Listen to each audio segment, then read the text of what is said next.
It's finished here at the Armco Arena. Solihull Moors 3, Altrincham 3. A remarkable game of football with Phil. Phil, we've had 3 games against Solihull that have finished 90 minutes level, but I guess this is the most satisfying of the 3 for you. Yeah, because we've come back and we looked like we weren't going to in the second half, didn't we? But the substitutes made excellent impacts on the game, and that's what the squad's all about. So yeah, satisfying from that point of view, but I think to score 3 goals away from home and with the chances that we missed as well, I'm disappointed we haven't won, even though we have come from behind. Early on in the game, Solihull had a lot of pressure, but we had some incredible chances. Regan had a brilliant chance at the start, and then we also nicked the ball off them. And if anything, our problems in the first half, I guess, were from not taking one of those chances. Yeah, definitely. I mean, you look at the Fylde game, we took all of our early chances, and I think we bury Solihull if we do that, because I thought we were well in control of the first half. I know they've scored 2 goals, so everyone will think, what's he talking about? I was so happy with the way we played in the first half. We controlled the ebb and flow of the game. Yep, they're going to have periods because they've got good players. We're not going to have it all our own way, and that's what we didn't do well enough. We didn't defend certain moments. That's how they've scored, and you have got to defend better than what we did there. It's really disappointing that we weren't able to do that, but no way was that 2-0 at half-time, not in a million years. So I was really disappointed coming in with that. And then, again, a little bit like the Fylde game, I thought second half we started, it was really stop-starting, niggly. They're very good at the dark arts. Solihull, there was some things I was really disappointed with, but the referee hasn't seen them. And then we get a goal, don't we? And you think you're back on, and then they get the third, and then you think you're dead and buried. But the substitutes, as I said, and there was little changes in shapes that we did throughout that second half. And it's affected the game, so really happy that the decisions that we made from the sideline and the lads have been able to execute with the brilliance of the lads coming off the bench and making them impacts ended up getting us that result. We'll come on to the substitutes, but just a word on Regan Linney. He's having a real purple patch. Obviously a hat-trick last time out, 2 goals here today. I thought the second one in particular, the header, was just a brilliant header. It was barely even a chance, and such an important goal, because at 3-1, not that long left, that was perhaps the point when it looked least likely that things were going to happen.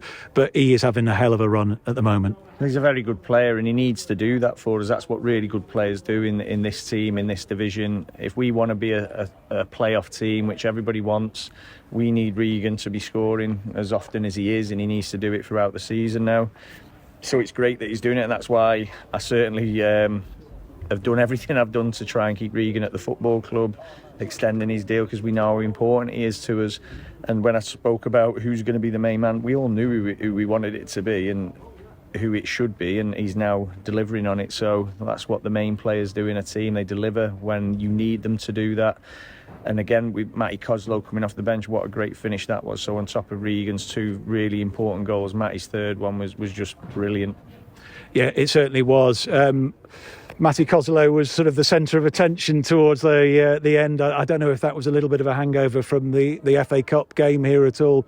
Were you worried that Matty might get that second yellow card? It looked like he was walking a tightrope a little bit. No, well, you know what, Matty's a competitor, and what he won't do is allow us to get bullied, and that's what Solihull tried to do to us at times. There was an off-the-ball incident where Clark's punched George Wilson in the stomach off the ball. It's so blatantly obvious, really naughty.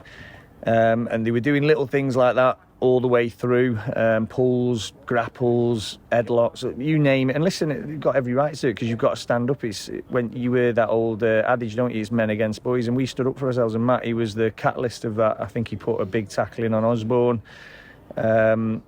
where he was dishing it out as well, and he's a brilliant player. I can't speak any more highly of Jamie Osborne, but he likes to dish it out, and he will get in the refs here, and he will manipulate a game, and Matty come on, and it was kind of like he was saying enough's enough, and I felt that was a turning point for us.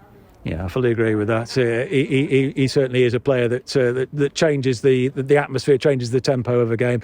But the word also on Joe Nuttall, who I thought did really well when he came on, set up the equaliser, and you've touched on how important it is that players off the bench have the impact, and as Matty Coslow may get the headlines, but let's not forget the contribution of Joe Nuttall as well. Absolutely, Joe had a superb attitude. Everything that people have questioned about Joe, I mean, Joe could have a stinking attitude with it. He's not been starting games here, has he?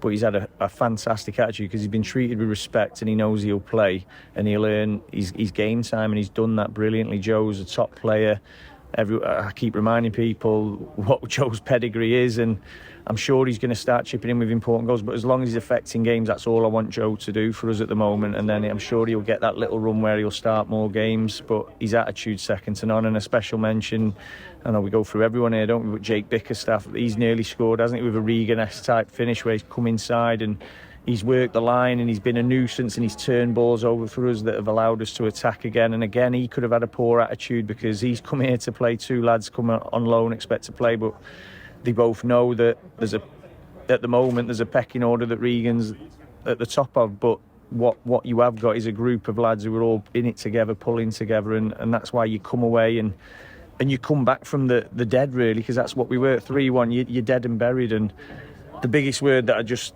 would associate with how I feel about the group at the moment is pride. And I went over to the supporters there at the end, and I keep saying about the importance of the connection between us and the supporters. They got us over the line there, where I'm saying the subs, they didn't turn on us, they didn't stop singing.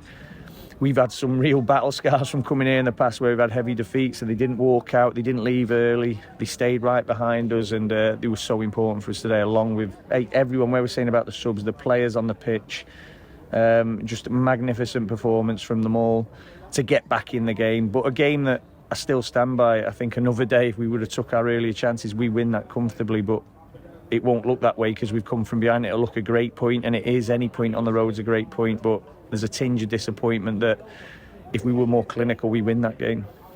Yeah, it's interesting you touch on the previous bad experiences we've had here. It did look like the kind of day that could go south a little bit, because it was a game where it was a real open game, where both times really committed to attacking. But what does it say for your side in terms of the character? I mean, getting results like this in difficult places like this, that just must give you a real kind of faith that we're not that team anymore. We've got that extra steel and belief about us. Yeah, well, on any given day in this division, if you go toe-to-toe with any team, which we try to do, or man-for-man a team, which we did for lots of that game, not all of it, because it's really hard to do that, then you do leave yourself exposed, and you leave yourself, and what do we want to do? We're not that team who come in and play not to lose. We come to win every game, and so does Solihull. That's what they're trying to do. But we dominated that first half and ends up being 2-0 down from 2 moments. But then the character, the key word there that you're saying, and all managers talk about character, and everybody wants to see it. But I've said it all the way through since we've been here from day dot, that the bit that I demand from the players is they give everything. So even if we're not going to have the great day, the bit that we said at half time was, if it's not going to be our day and things don't go our way, we don't stop playing our way, and we don't stop working exceptionally hard, because that's the bare minimum the fans expect. So that's what they did. The belief was there. The changes happened at the right time. I feel that affected the game. The slight, not just personnel, shape changes. And I'm just delighted that we were able to get a point, because it would have been soul destroying to have played as well as we did in the first half and conceded some really poor goals, but good goals for them. They'll be delighted with their goals, but poor goals from our point of view. I thought the first one was a foul as well. 2 hands in, I can't remember who's the lad who's going up. Was it James Jones? 2 hands in his back, and the ref doesn't see it. And it's so blatant, and things like that. When they don't go for you, you do worry, where you think, is everything not going to go for you today? But the only people who can stop it going that way is the players, and they did. So looking forward to our next game. Southend at home, always a big name to come. It's the international break, of course, so hoping we'll have a real bumper crowd. And we're going into that in good spirit. You need to sort of, a good run consists of big wins, but also finding a way to get results. And we've had that in the last 2 outings, and that's going to be another cracker to look forward to against Southend. Yeah, they always are, aren't they? Really difficult games. Kev Mayer has a way of setting up, and he's a top manager, someone I've got a lot of respect for in the division. We might not see him that way when we're on the sidelines against each other, but I do respect him. I think I always like the way his teams play. But listen, when you go in, as we always say, when we go in against your opponent, they become your competitor, don't they? And we'll do everything we can to win, as they will. So, like I said previously, when you play Solihull, everything's on the line. Referee decisions, bodies, effort, pride, position in the league, everything's at stake, and the smallest of things can hurt you. Fortunately today we come out on top, and it'll be exactly the same against Southend. Southend are another very good team who won't have had the start to the season that they wanted, but everyone in this division knows when Southend get it going that they're going to be a really difficult team to beat. So we need to make sure we get everything right, as we try and do every week. and prepare as well as we can. Get a few bodies back as well, because everyone will have seen Isaac back on the bench, so that was great to see him, but that's probably before schedule. And then Ollie Crankshaw's back to training next week properly, where he'll be in contention again. Justin Amaluz has had a slight knock, but he should be back in and around for the Southend game. So if we get them types of players back or in and around us, it just makes us stronger and makes us a different animal going into the weekend. Fantastic, Phil. We'll speak to you then. Thanks very much. Thanks.